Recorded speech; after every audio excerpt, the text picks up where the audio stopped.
네, 사랑하는 성도 여러분, 오늘 말씀을 제가 묵상하면서 늘 그런데 어떻게든 여러분 삶과 연결시키려고 최대한 이제 접근을 우리의 삶에 관련된 질문으로 합니다. 이 세 가지가 저에게 질문을 일어났는데요. 우리에게는 공동체의 리더가 있습니다. 리더는 누굽니까? 저를 포함해서 우리 장로님들 수도 있고, 그죠? 또 아니면 교회 학교의 부장님들일 수도 있고, 또 아니면 구역에는 구역장님들일 수 있습니다. 그런 공동체 리더가 자기밖에 몰라요. 우리 공동체 그런 분이 계십니까? 그런데 탐욕만 부려요. 자꾸 이용해 먹는 거죠. 여러분이 만약 그런 지도자를 만났다면 어떻게 하시겠습니까? 어떻게 하실 건가요? 그리고 이제까지를 돌이켜 보세요. 정말 실망스러운 리더를 만났을 때 여러분들은 어떤 방법을 취하셨습니까? 두 번째는요, 제가 이 묵상이 되었어요. 우리나라는 지정학적으로 침략을 받을 수 있는 위치잖아요. 물론 우리가 약하기 때문이기도 한데 한반도여서 어디든지 잘 갈 수도 있고 끼어 있는 위치. 그래서 외세의 침입을 끊임없이 받았어요. 그런 것처럼 내 인생이 한반도이진 않으셨습니까? 오늘 이리 치이고 내일 또 저렇게 치이는 인생 사시진 않으셨습니까?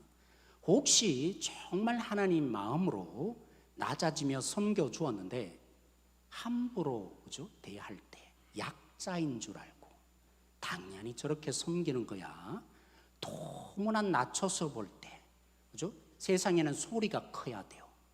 강력하게 뭔가를 말하면 아무렇게 대하지 못해요. 근데 그리스도인이잖아요. 그래서는 안 되니까 낮아지고 조용하고, 겸손하니까 어떻게 봐요?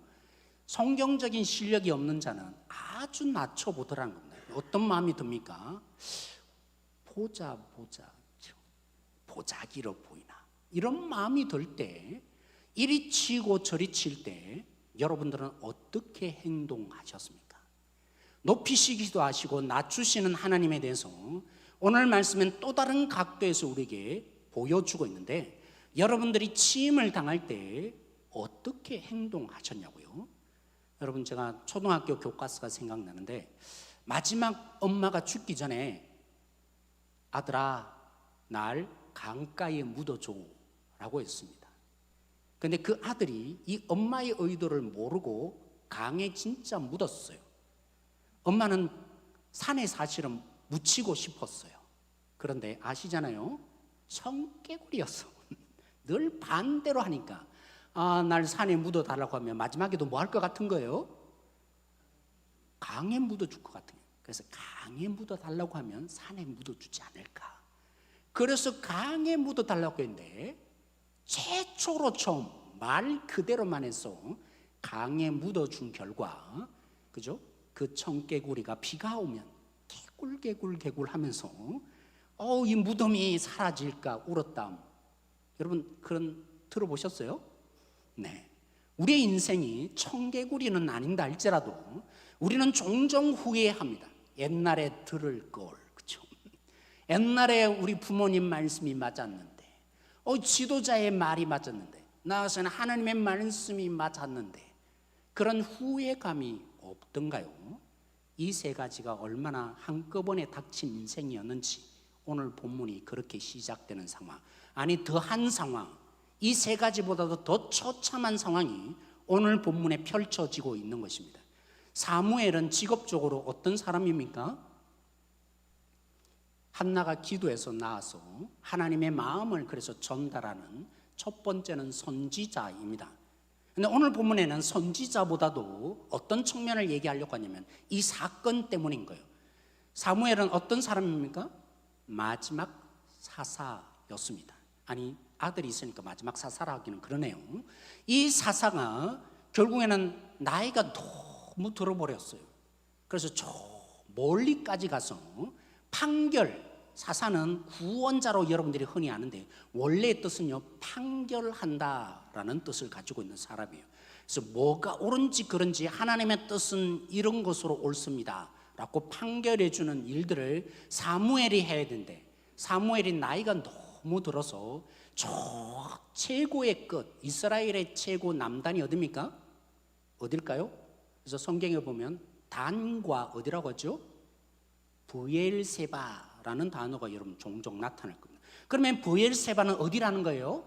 이스라엘 가나안 땅의 최남단, 라마에 살았던 이 사사 사무엘은 기력이 세하다 보니까 제일 끝쪽 80km 정도 떨어졌다고 하는데요, 거기까지 가서 사사 역할을 할 역량이 안 되는 것입니다. 그러니까 두 아들을 보냈죠. 그 두 아들이 브엘세바에 통치해 주기를, 판결해 주기를 원했는데 그 이름을 보면 너무나 참 아이러니합니다.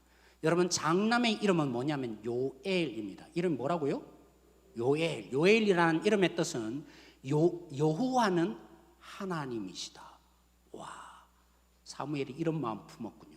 아들아, 여호와는 하나님이신 거야. 유일한 하나님은 하나님밖에 없으시는, 이런 마음으로 자라기를 원했던 것 같아요. 두 번째 아들도 파송했는데 그 두 번째 아들이 아비야입니다. 이 아비야의 뜻이 뭘까요? 여호와는 나의 아버지이다.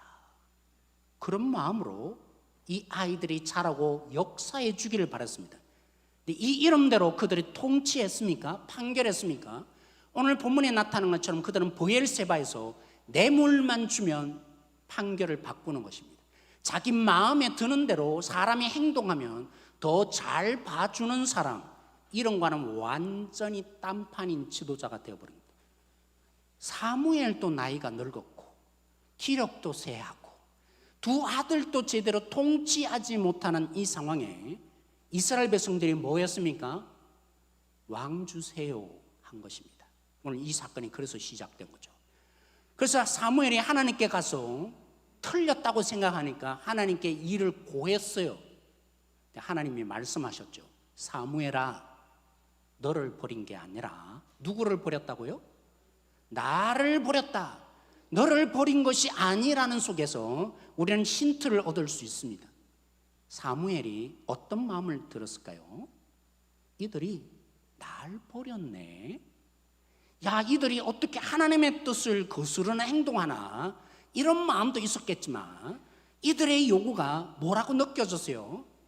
야, 지도자인 날 버렸어. 네, 하나님이 위로하시는 것 같아요. 사무엘아, 너 마음 아프지? 난 마음이 더 아파. 왕을 요구하는 그들이 결국 나를 버리고 있다. 내가 얼마나 마음 아픈지 아냐? 라는 하나님의 마음을 전달합니다. 그러면 안 돼 라고 해야 될 텐데, 오늘 뒷본문에 그죠? 하나님은 혹독한, 그들이 요청한 이 왕에 대한 부분들이 뭔지, 어떤 일을 할 것인지, 얼마나 그들이 아픔을 당하고 고통을 당할지를 똑똑히 전하고 왕의 제도를 알려주라 라고 합니다. 하나님이 거부했다고요? 왕의 제도를 말씀해 주라고 합니다. 그리고 엄격하게 그들이 요구한 왕은 어떤 왕이냐면 이럴 거라는 것입니다. 왕이라는 권력으로 자신의 궁궐을 짓고 더 많이 배부르고 세금을 더 많이 거들어서 잘 먹고 잘 살기 위한 왕이 될 거다. 그들이 요구한 왕은 이런 왕을 요구하고 있는 거야 라고 합니다. 그리고 너희들을 종으로 만들 거야. 너희 자녀들을 부역시키고 끊임없이 자기 나라를 꿈꾸는 왕이 될 거야. 그런 일들을 하는데 그래도 왕을 요구할 거냐 라고 합니다. 그런데 그들이 뭐해요? 좋습니다. 이래도 좋습니다 하는 그 일들을 합니다. 사랑하는 성도 여러분, 제가 질문해 봅니다. 나를 버렸다는 하나님은, 오늘 이렇게 왕을 요구하며 나를 버렸다는 하나님은 부패한 지도자로 인해서 끔찍한 일을 당하고 있는 그들의 고통을 한치도 헤아리지 않는 것입니까? 뭐 때문에 왕을 요구한 거예요? 힘들다는 것입니다. 어렵다는 것입니다. 자신의 삶의 문제들이 끊임없이 일어나며 하나님 도와주세요 한 것입니다. 그런 측면에서 보면 이들의 요구에 하나님은 한치도 그들의 입장을 생각하지 않은 것일까요? 그래서 어떻게 너희들이 나 버리냐 이렇게 한 것일까요?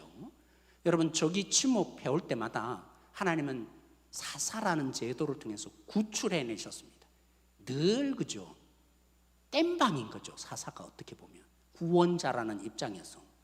그런데 그들은 머리가 똑똑했어요. 그것보다 더 좋은 방법이 있다는 것입니다. 강력한 군사력으로 나라를 보호하며 이웃 나라들이 함부로 대하지 않는 그런 강력한 카리스마 가진 리더십으로 이 나라를 만들자. 그래서 뭐가 필요하다고요? 왕이 필요합니다 라고 요청한 것입니다. 저는 이런 도전적인 질문하고 싶어요. 하나님은 너무 옛날 하는 거 아닙니까? 야, 왜 사사 제도를 바꿔? 더 좋은 제도가 있는데. 하나님은 꼰대가 된 거 아니에요? 어떻게 나를 버렸다고 하나님 그런 꼰대 짓을 하는 것입니까? 그리고 더 놀라운 것은요, 300여 년 전이었습니다. 이스라엘 백성들을 가나안 땅에 들어가기 위해서 애굽에서 구출해 내시며 40년 광야 생활하며 마지막 이제 가나안 앞에서 하나님은 그들에게 왕을 세울 때라고 하면서 그죠? 신명기 17장에 왕에 대한 제도를 말씀하셨습니다. 지금 그들이 뭐 요구하고 있죠? 왕 자체가 문제가 아니라 하나님은 왕에 대한 제도, 왕을 가나안 땅에 대해서 세워라 하신 하나님인데, 그래서 이들이 지금 300년 지나서 왕 주세요 하는데 하나님 모순 아닙니까? 하나님이 이랬다 저랬다 하시는 하나님이십니까? 그렇게 보여요. 하나님이 성경적으로 신명기와 사무엘상 오늘 말씀이 충돌되는 것처럼 보여집니다. 그래서 성경은 짜집기 한 거야 라고까지 어떤 신학자들은 얘기까지 내어놓기 합니다. 근데 잘 읽어보십시다. 우리 5절 말씀, 이들이 요청한 것이 무엇인지 여기에 등장하고 있는데요, 5절 말씀 우리 같이 한번 읽어보십시다. 5절 말씀 같이 시작.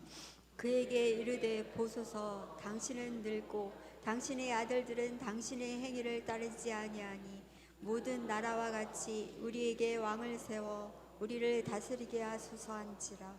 네, 쉽게 표현하면 이런 것입니다. 신명기 17장에 하나님의 방식의 왕이 아니라 그들은 어떤 왕이요? 모든 나라와 같은 왕. 또 좁혀볼까요? 세상 방식으로 통치하는 왕을 요청한 것입니다. 하나님의 방식으로 일할 왕이 아니라 저들 보니까 잘 돼. 부흥하네. 우리도 이렇게 하면 부흥하자 라고 한 것입니다. 세상 방식 그대로를 사용하며 그들은 커져가기를 원합니다. 강력한 나라가 되기를 원하고 있습니다. 사랑하는 성도 여러분, 바벨탑 사건처럼 공동체가 크게 되는 데만 목표를 두면 우리는 사실은 세상 방식을 요청하는 것입니다. 교회의 고민이 오늘 이스라엘 백성들과 대입되어집니다. 어쩌면 클까? 어쩌면 더 큰 가정이 될까? 어쩌면 더 이름 나는 가정이 될까? 한치도 고민하지 않습니다. 뭘요? 이게 세상적인 것인지 하나님 방식인지 그냥 저들 보니까 와 괜찮네. 그래서 사용한다면 뭐 하는 거라고요? 여러 열방과 같은 왕을 주소서 하면서 하나님을 버리고 있다고요. 엘룰이 20세기를 보면서 이렇게 평가했습니다. 오늘날 우상은 효율성이다, 효과성이다, 힘이 우상이 되었다. 효율성, 투자한 만큼 열매가 얻는 거, 그게 효과만 있다면 다 옳은 것이 됩니다. 그게 얼마나 바람직하고 옳은지를 고민하지 않습니다. 그 효과만 나타난다면, 교회만 커질 수 있다면 무슨 방법이든지 동원하는 것이죠. 효율성이 우상이던 것입니다. 효과성이 우상. 이건 20세기를 다루면서 한 얘기였어요.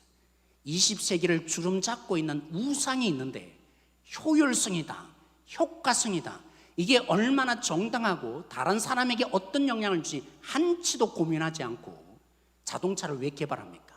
시간을 앞당길 수만 있다면 그 자동차가 얼마나 매연이 내는지를 고민하지 않습니다.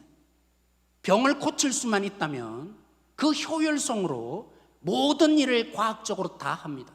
유전 조작도 하고 나중에 그 일이 어떻게 벌어질지를 윤리적으로 도덕적으로 판단 하나 하지 않습니다.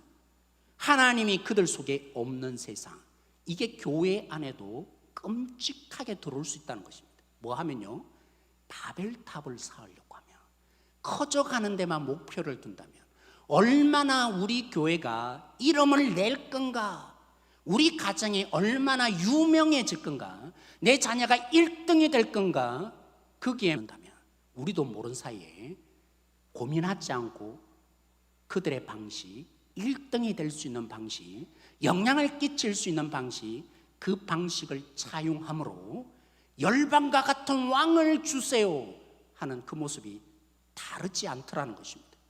저는 한편으로는 이해합니다.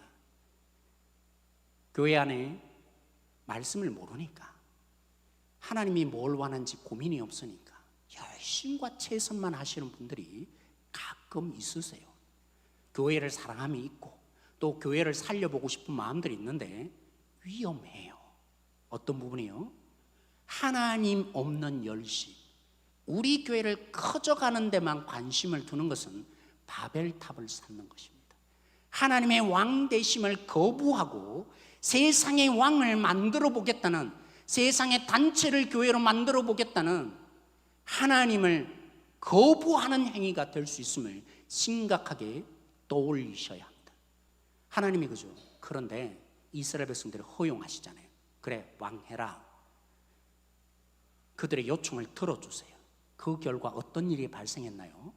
첫 번째 세워진 사울은 말할 것도 없습니다. 하나님이 가장 칭찬했던 다윗이 어떻게 했던가요? 역대기나 열왕기를 보세요. 왕들이 하나님이 경고한 대로 해요.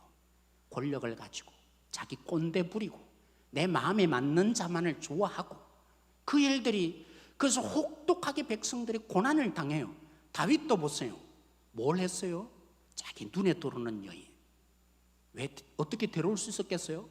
왕이라는 권세로 명령해서 취하는 자, 간음을 해서 아이를 낳게 되니까, 자기의 죄가 드러나게 되니까 그걸 숨기려고 뭐 했어요? 결국 우리아를 죽입니다. 합법적으로 아내를 맞이하기 위해서. 그 모든 것에 뭘 동원했습니까? 그 이스라엘 백성들이 준 권세와 능력으로 그 일을 만들어내는 일.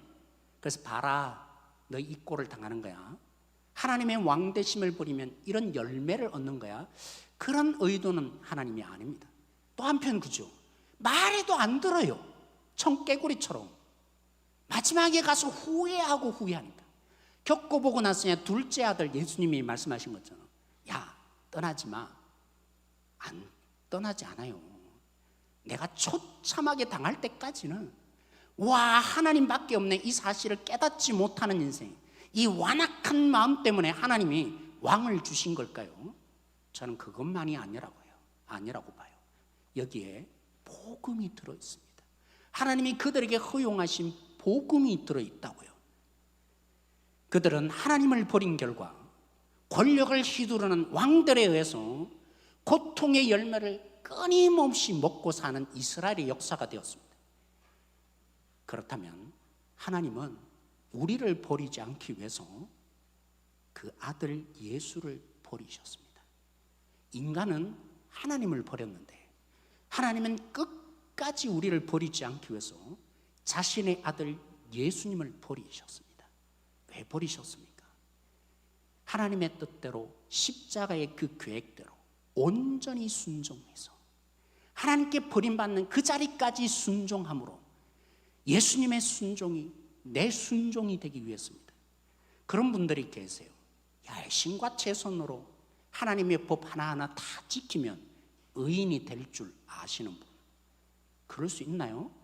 하나님의 기준에 99가지 잘라도 한 가지 못하면 죽음이라고 하나님은 선언하셨어요.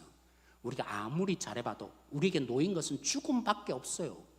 여러분들이 하나님 앞에 최선을 다해도 죄인이에요. 태어나는 순간부터 죄인이에요. 그런 우리니까 뭐 하신 거예요?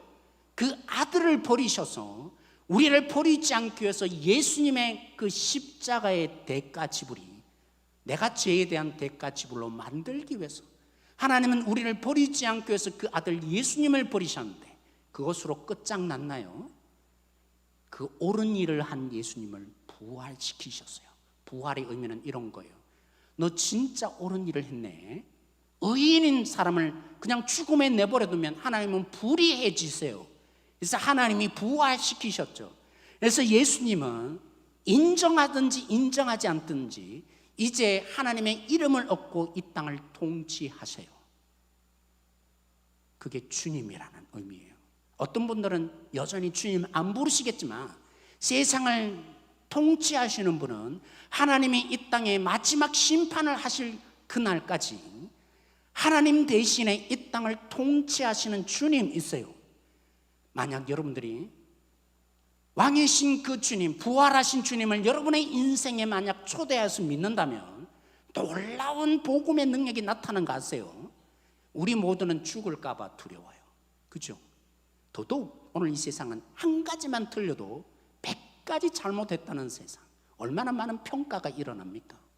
여기 속에 교회 일을 할 때도 어떻게 생각할까? 전전긍긍하시는 것 같아요. 저들이 뭐라고 욕할까? 또 뭐라고 말하면 상처 있고, 그죠? 또 한편 거꾸로 말하면 마찬가지인 것 같아요. 칭찬과 격려에 목마른. 근데요, 부활한 예수님이 다스려 주시면, 왕이 되시면요, 내가 달라져요. 두렵지 않아요. 그들의 평가가 두려워지지 않아요. 왜요?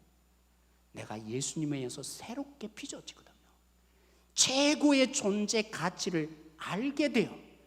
예수님이 왕이 되시면 우리가 그 다스림에서 우리가 고쳐지는데, 늘 전쟁하고 죽을까봐 두려워서 사람의 평가 뭐라고 하냐, 그리고 어떻게든 칭찬받으려고 그 한마디에, 그죠? 세상 다 얻은 것 같은, 또 그 한마디에 쓰러져서 낭망하던 우리들이 내 존재같이 예수님이 다스려서 새롭게 창조되면 나만한 존재가 없기에, 그렇다고 해서 왕자병에 걸리란 말이 아니에요. 괜찮아져요. 누가 뭐라고 해도 당당해져요. 죽음을 두려워하지 않는, 그래서 예수님의 왕 되실 때 이 놀라운 일이 우리 속에 일어나는 거예요. 사랑하는 성도 여러분, 교회 안에 종교인들이 너무 많아요. 어떻게 말입니까? 하나님이 내가 열심히 하는 것으로 사랑해 줄 줄 알고, 또 아니면 뭔가를 잘못하면 벌 내릴 것 같은, 그건 종교심이에요. 하나님 그러려고 벌 내리거나 상 주시는 분이 결코 아니에요. 여러분 자녀에게 그렇게 하시던가요? 야, 잘해서 상 줄게. 우리는 육신이 있어서 그럴 수도 있어요.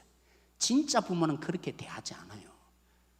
여러분, 사랑 얻어내려고 하던 종교심이 하나님이 왕 되셔서, 예수님이 왕 되셔 다스리면 내가 자녀 되었음을 확인하고 자녀 되려고 노력하지 않아요. 여러분, 십계명이 언제 주어졌나요? 이스라엘 백성들을 구출한 하나님의 자녀된 사람에게 준 거예요. 근데 종교는 늘 뭐라고 합니까? 요거 지키고 열심히 해서 그러면 자녀 된다. 천만의 말씀이요. 아까도 말한 것처럼 99가지 잘해도 한 가지 못하면 끝장나는 것이 하나님의 공의예요. 어떻게 만족을 시켜요? 또 여러분들이 이런 속에서 자유할까 제가 심히 두려운데, 종교심, 한치도 생명을 주지 못하는 종교심에서 언제 탈출합니까? 예수님이 왕이 되어서 나를 다스리기 시작하면 하나님의 생명이 내 안에 들어와서 이제 나도 하나님을 사랑하기 때문에 누군가를 섬기게 돼 있으며, 어떻게 하면 하나님 더 사랑할까? 세상의 방식을 따르지 않고 거룩하게 살려는 이 욕망이 내 안에 일어나는 것. 생명 있는 종교심으로 살지 않는 일이 우리 속에 일어난다고요. 사랑하는 성도 여러분, 더한 얘기를 하고 싶은데, 예수님이 왕으로 다스리면 세상 방식으로 세상을 이기려 하지 않아요. 물론 그렇습니다. 세상 방식으로 세상에서 이기는 사람들이 많이 있습니다. 열심히 공부해서 1등을 해서 세상에서 이기는 청소년들이 있어요. 오직 목표는 1등이 목표입니다. 근데 서울대학 들어가 보세요. 서울대학 들어가면 기고 나는 사람이 한둘이 아니에요. 그래서 완전히 깨지는 거죠. 와, 내가 1등인 줄 알았는데 여기 돌아보니까 뭐 별거 아니네. 서울대학생이 1등 하던 서울대학생이 하버드 대학 가보세요. 진짜 처참해집니다. 오로지 1등에만 목표를 두고 공부에만 목표를 두었던 사람이 하버드 대학에 들어가는 순간에 우와 깨달아져요. 세상을 이길 수 없구나. 물론 1인자들이 있어요. 테슬라, 그 1인자들이 정말 세상을 이겼을까요? 찾아오는 공허함과 내 마음속에 수 없는 경쟁자, 내일 또 나를 무너뜨릴 것 같은 거기 속에 전전긍긍하며 하루를 살아요. 누구도 세상을 이길 수 없어요. 근데 우리는 세상이 선전을 해요. 세상에서 이기라고 선전하는 세상 속에 세상 방식을 다 동원해서, 그래서 비트코인으로 부자 되려고 하잖아요. 이런 매매하고 두 채, 세 채 이런 부분으로 또 그죠? 여기 안 사는데 집 주소 옮기면서 이런 부분으로 세상의 방식을 동원해서, 그래서 부자 되어서 내가 세상에서 이길 수 있어요. 근데 사랑하는 성도 여러분, 예수님이 왕 되신 것은 그러려고 여러분들을 세상에서 부른 게 아니에요. 여러분 속에 누가 계십니까? 두려워하지 말라. 내가 어떻게 했다고요? 세상에서 이겼다고요? 세상을 이겼다 하신 하나님이십니다. 믿습니까? 우리가 믿는 하나님은, 우리가 믿는 예수님은 세상에서 이긴 게 아니라 세상을 이기신 예수님입니다. 그 예수님과 함께 우리가 예수님의 통치를 받을 때 하나님의 구원하신 목적은 여기 있습니다. 세상에서 이겨라는 것이 아니라 세상을 이기는 자가 되라고 말입니다. 물론 세상의 방식을 따르지 않고 거부하는 것이 십자가라고 하는데, 예수님 말씀하신 것처럼 넓은 길로 가는 자는 많은데 좁은 길로 가는 자가 적다. 심지어는 십자가를 지지 않는 것은 구원을 얻지 못한다고까지 예수님 말씀하시면서, 그 십자가의 방식이 뭡니까? 세상을 이기는 십자가의 방식이 뭡니까? 하나님의 뜻과 세상의 뜻이 있을 때 이게 더 좋아 보이더라도, 이게 효율성이 있고 더 효과적이더라 할지라도, 세상에서 내가 질 것 같더라도 그게 하나님의 뜻이라면 순종하는 거예요. 그게 날 부인하는 것입니다. 그게 십자가를 지는 거라고요. 그래야만 세상을 이긴다고. 그걸 예수님이 이 땅에 오셔서 보여주며 사시다가 승리를 나타내신 것입니다. 교회가 그런 곳입니다. 어떻게 하면 더 커질까? 어떻게 하면 이름을 더 낼까? 어떻게 하면 돈 더 많이 있는 교회 될까? 세상 방식 다 동원한다면 이길 수도 있습니다. 세상에서 이겼고, 와, 저 교회에 많은 성도들이 몰리더라, 저 교회 성도들이 많더라, 부흥했더라. 세상에서 이길 수 있지만 세상에서 지게 될 것입니다. 아니, 세상을 지게 될 것입니다. 우리 성도님들도 마찬가지입니다. 오늘 말씀이 그래서 중요합니다. 왕이 계십니까? 우리의 삶에 진짜 왕이 계십니까? 아니면 내가 왕입니까? 커져가고 더 영광되고 더 힘을 얻고 효율성을 갖추는 그런 공동체를, 꿈을 내려놓으셔야 합니다. 그러면서 다시 질문합니다. 지도자가 실망스러울 때 하나님을 버릴 수 있습니다. 하나님을 버리지 않으려면 끊임없이 실망감을 줄 것입니다. 하나님을 버리지 않는 것이 뭘까요? 내 인생에 한반도처럼 찾아오는 수많은 이리 치이고 저리 치이는 인생이 찾아올 때 어떻게 하면 하나님을 버리지 않을 수 있을까요? 이스라엘 백성들이 완고한 것처럼 들어도 듣지 않다가 마지막 죽을 때야 후회하는 그 삶을 살지 않고 하나님의 뜻에 적극적으로 돌이키는 정말 행복한 하나님의 나라를 죽어서가 아니라 오늘 여기 속에서도 끌어당겨서 맛볼 수 있는 그리스도인으로 살려면 어떻게 해야 될까요? 왕을 세우는 제도 다시 보십시다. 하나님이 주신 이 말씀은 왕에게 주신 말씀이지만, 그러나 우리는 예수님과 더불어 세상의 방식이 아니라 십자가의 방식으로 이 땅을 통치하기에 우리에게 주신 메시지며 적용이 될 수 있습니다. 우리 한번 읽어보겠습니다. 우리 신명기 17장 18절 19절 말씀입니다. 신명기 17장 18절 19절 말씀입니다.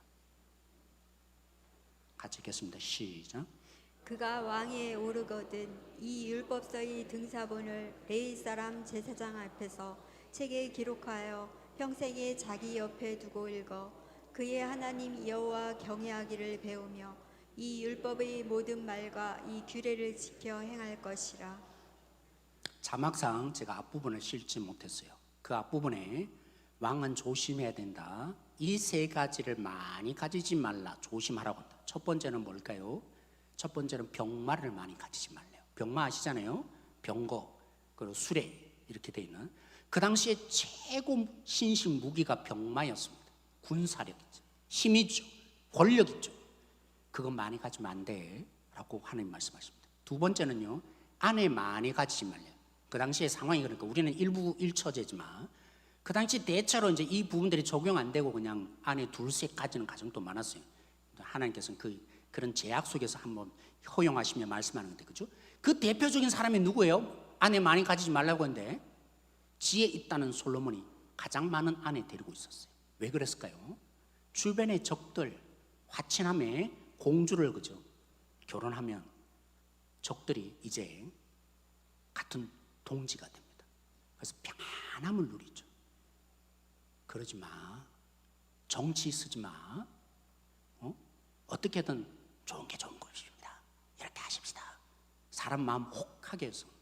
그래서 함께 적들도 하나님 뜻 아닌데도 격려해주고 그런 정치를 철저히 쓰지 말라는 것입니다.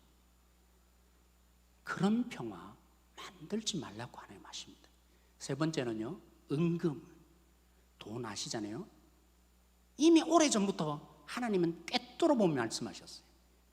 하나님 같은 역할을 한 돈, 이거 없으면 안 될 것 같은 돈, 그 돈이 얼마나 위력을 발휘하는지 세 가지는 다 똑같습니다.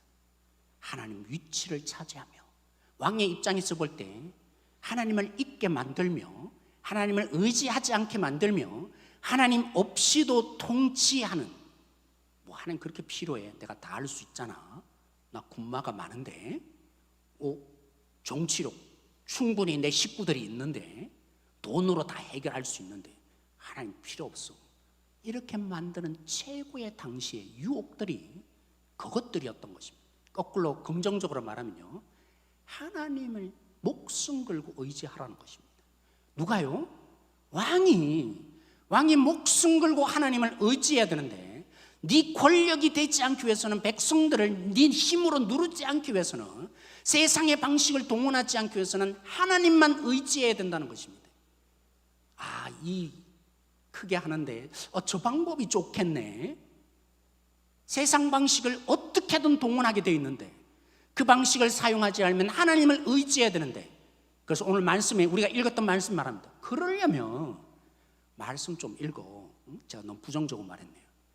하나님 뜻대로 하려면, 세상 방식이 아닌지 하나님 뜻인지를 분별하려면 말씀 안 읽고 어떻게 알아요? 말씀 읽는다고 물론 되는 거 아닙니다. 그 말씀으로 끊임없이 실험해. 그래서 오늘 등사에서 매일 평생에 읽으라 하잖아요. 네 뜻이 될 수도 있으니까 하나님의 말씀을. 그래서 제사장 앞에서 더 읽어라. 왕의 가장 중요한 임무는요, 다스리는 데 있지 않습니다. 말씀 읽는 데 있다고 합니다.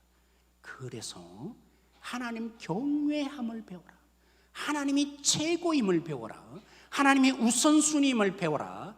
그러지 않으면 세상 방식을 동원하며 어떻게든 내 나라 만들고 백성들을 힘들게 하며 그런 세상의 방식으로 크게 되려고 바벨탑을 쌓는 일이 있기에, 내가 너희들을 잘 알기에. 그래서 왕은요, 누굽니까? 하나님의 뜻과 하나님의 마음을 곳곳에 다 흘려보내기 위해서 세운 하나님의 제도였던 것입니다. 그런데 세상 방식을 동원하면 하나님이 있겠어요? 하나님이 흘러갈 수 있겠어요? 그러면 사랑하는 성도 여러분, 여러분의 인생의 목표는 무엇입니까? 우리는 무엇에 대해서 그토록 관심을 가집니까? 얼마나 크게 될 건가? 얼마나 평안할 건가? 얼마나 건강을 지켜낼 건가? 맞아요. 지켜내셔야 합니다. 그런데 그러다가 하나님을 잃을 수 있음을 아셔야 합니다. 우리 인생의 목표는 하나님이셔야 합니다. 그 하나님이 목표가 되어야 우리는 이 땅에 세상을 이기는 자가 될 수 있습니다. 여러분, 프로그램, 행사 분위기 참 좋습니다. 하고 나면 그죠? 와, 교회가 뭔가 된 것 같습니다. 근데 왜 행사합니까? 왜 프로그램 돌립니까? 수많은 고민 속에 때로는 하나님을 볼 수 없으니까, 하나님을 찾을 수 없으니까, 그래서 고민하면서 하나님을 좀 나눠주려고, 하나님을 좀 보게 하려고, 그래서 고민하면서 만들어낸 게 프로그램이어야 합니다. 그래서 만들어낸 것이 행사여야 합니다. 그런데 어떻게 하면 분위기 조금 더 좋게 할까? 어떻게 하면 참 우리 잘 된다고 할까? 그렇다면요, 똑같습니다. 뭐라고요? 왕 주세요. 세상에 왕 주세요. 그게 이제까지 한국교회를 휩쓸어 왔습니다. 그래서 하나님 중단시키셨잖아요. 코로나를 통해서. 정신 차려야 합니다. 프로그램이 없어야 되는 게 아니라, 여러분, 행사가 없어야 되는 게 아니라, 그 행사를 기획하거나 우리 모일 때나 우리가 무엇을 향해서 달려갈 때마다 과연 하나님이 있는가? 나는 하나님을 정말 보여주고 싶어서 정말 누군가를 섬기며 일을 나타내고 있는 건가?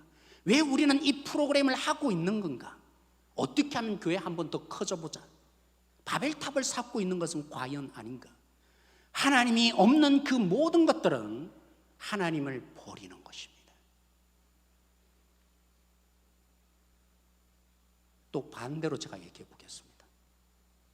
하나님의 은혜로 자녀들이 예수님 믿은 게 맞습니다. 나의 그 어떤 것으로 자녀들이 믿은 게 아닙니다. 아무리 열심히 하고 말씀 읽으라도 말씀 읽을 존재가 아닙니다. 그런데 오해하지 마셔야 합니다. 그러면서 아무것도 안 하시는 분들이 오늘날 많아지고 있습니다. 하나님의 은혜는 우리를 가만 내버려 두지 않는 은혜예요. 하나님의 은혜를 논리적으로 이해하니까, 경험하면요, 그 하나님의 은혜가 내 속에 진짜 역사하면, 고백한 것처럼 내 자녀가 주님 때문에 바뀌었던 것을 고백하는 사람은 가만히 있지 않아요. 하나님, 내가 부모인데 왕제도를 주셨다고요. 왕제도 자체가 문제가 아니라고요. 왕이 왜 있어야 했다고요? 하나님을 그 백성들에게 다 일일이 흘려보내게 하려고, 왕을 통해서 하나님의 뜻을 펼치고자 하고요. 마찬가지입니다. 하나님이 부모를 이 땅에 주셨습니다. 하나님 다 알아서 하죠. 천만에요. 오해하지만, 맞아요. 제가 너무 천만에요. 또 오해하실래? 하나님 하세요. 우리가 할 수 없어요. 그런 속에 이 하나님의 은혜는 나를 내버려 두지 않아요. 논리적으로 자꾸 이해하니까 가만히 있어도 되는 것처럼, 하나님의 은혜는 내 안에 생명력이 있어요. 내 안에 하나님의 마음을 불어넣어요. 하나님의 사랑을 불어넣어서 연약하고 부족하고 넘어지는 자를 내버려 둘 수 없게 만드는 은혜인 거예요. 우리가 편안하게 살게 만드는 탐욕의 은혜가 아니에요. 나를 위해서 가만히 존재하게 하는, 저절로 천국 가게 만드는 그 탐욕의 복음이 아니라고요. 저는 믿어요. 여러분이 투표해서 장로님, 권사님, 집사님, 저도 투표해서, 그죠? 여러분이 세우셨지만 하나님이 부르셨다고. 여러분이 투표하셨지만 하나님이 부르셨다고. 하나님이 부르시면 후회함이 없어요. 그래서 전 가끔 기도합니다. 어떤 때는 왜 이렇게 하실까, 이런 마음이 들 때, 하나님 부르셨죠. 제가 안 불렀잖아요. 함부로 대하지 않게 해주세요. 그런 마음을 가지려고, 그런 마음 있어요. 근데 사랑하는 성도 여러분, 하나님이 부르셨는데, 하나님이 은혜를 주셔서 세우셨는데, 우리 장로제도, 그죠? 다른 감리교나 이런 데 없는 우리 권사님들, 한국교회만 있잖아요. 하나님이 그 제도를 부르셔서 가만히 있으라고 불러주셨을까요? 하나님이 여러분을 통해서 우리의 성도들, 연약한 성도들에게 하나님을 알게 하려고, 하나님을 흘려보내려고 하나님 다 하세요. 하나님 알아서 할 겁니다. 천만에요. 하나님이 이 제도를 세우셔서 우리 장로님들이, 제가, 우리 목회자님들이, 우리 권사님, 집사님들이 하나님을 흘려보내지 못함에 탄식하고, 내가 오늘도 막말을 해서 저 사람 마음에 아프게 한 것을 마음에 찢고 하나님의 복음의 방식대로 살지 않으면 하나님, 내가 주님을 가로막았네요. 이게 하나님이 장로님, 권사님, 집사님을 세우시고 저를 세우신 거예요. 그게 부르심에 후회가 없는 그 고백이 있는 자, 하나님의 생명이 있으면, 하나님에서 거듭나면, 하나님의 은혜가 내 속에 있음을 고백하는 자는 가만히 있지 않아요. 아무것도 안 하고 가만히 있지 않아요. 그래서 고민해 보셔야 합니다. 그래서 예수님이 열매로 알리라, 그래서 그 말 하신 것입니다. 한마디로 요약합니다. 세상의 왕을 요구하다 하나님을 버린 이스라엘과 달리 하나님이 우리를 버리지 않기 위해서 하나님께서 그 아들을 버려주셨습니다. 그 아들을 부활시켜서 우리 주님이 되게 하셨으며 세상을 통치하며, 우리가 주님 하나님을 묵상하고 있다면 우리도 하나님처럼, 그 아들을 버리신 하나님처럼, 자신을 버리시며 순종한 아들처럼 우리를 버려 가셔야 합니다. 그래서 제목은 이중적이에요. 한편은 질문합니다. 나를 버렸다? 하나님을 버리는 자가 아니라 나를 버리는 성도 한 분 한 분들이 되어지기를 원합니다. 오늘 그 마음으로 이 찬양, 그래서 세상에 승리하는 자, 세상을 이기는 성도들이 되어지기를 원합니다. 오늘 말씀을 생각하며 찬양하십시다.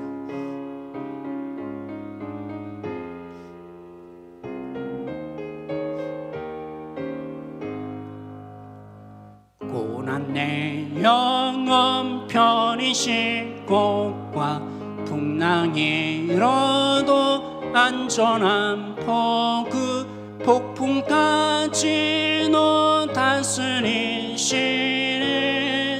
주의 영원한 팔을 지혜, 주의 영원한 심판 함께하사 항상 나를 붙드시니 어느 곳에 가든지 요동하지 않음을 주의 팔을 의지함이라.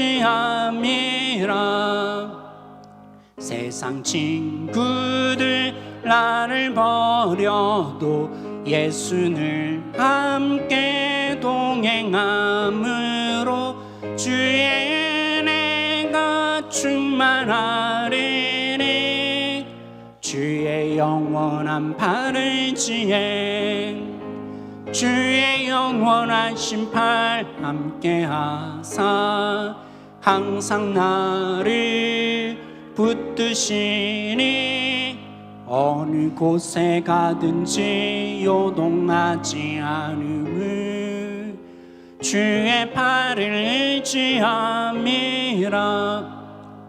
나의 믿음이 연약해져도 미리 예비한 힘을 주시며 위태할 때도 안보하시는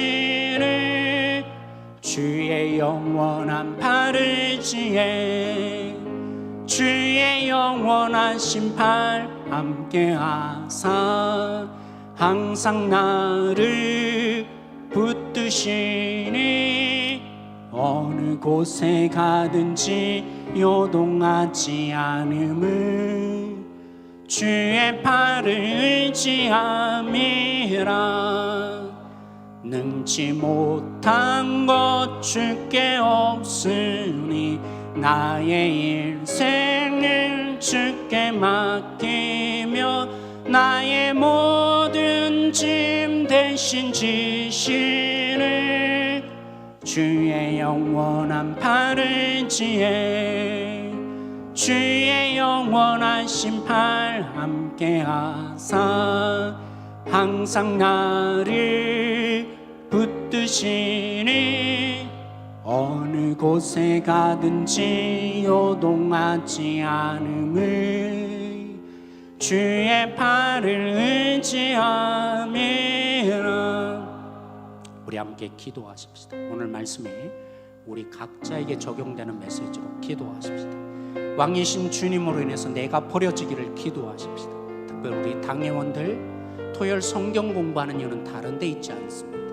하나님으로 가득 채워져서 하나님의 뜻을 깨닫고 그 방식대로 결정하는 우리 당회원들이 되기 위해서인데, 우리 당회원들을 위해서 특별히 여러분들의 목회자들을 위해서 여러분이 특별히 기도해 주셨으면 좋겠습니다. 우리 같이 기도하겠습니다. 주님,